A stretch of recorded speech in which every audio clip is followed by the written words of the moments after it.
Naramdaman po ng mga taga-Cagayan ang bagsik ng bagyong Ophel. Kabi-kabilang pinsala ang idinulot sa lalawigan pati na sa katabi nitong Ilocos Norte. Balitang hatid ni Bea Pinlac. Kasabay ng malakas na ulan, nakabibinging hangin ang humampas sa iba't ibang bahagi ng Cagayan sa pananalasa ng bagyong Ophel na naging super typhoon kahapon. Naglandfall ito sa bayan ng Bagao. Isang paaralan ang nagtamo ng matinding pinsala. Nagkalat ang mga yero.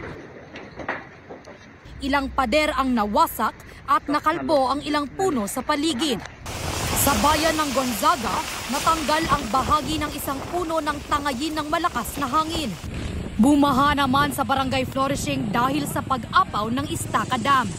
Malakas ang agos ng ilog na sakop ng Amulong, pati ang hampas ng alon sa Fuga Island sa bayan ng Apari.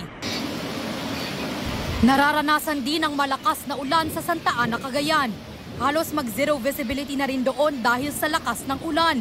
May mga pamilyang nananatili sa mga evacuation center, pero dahil sa pinsalang dulot ng iba pang nagdaang bagyo, kulang na ang mga silid-aralan na pwede nilang tuluyan. Sa ibang lugar sa lalawigan, sapilitan na ang pagpapalikas. May ilan naman na kinailangang i-rescue. Bukod sa Cagayan Valley, ramdam din ang bagyo sa Ilocos Region. Nakararanas na rin sa Lawag City ng malakas na ulan. Napinsala na ang mga pananim, kaya't problemado ang mga magsasaka. Bea Pinlac, nagbabalita para sa GMA Integrated News.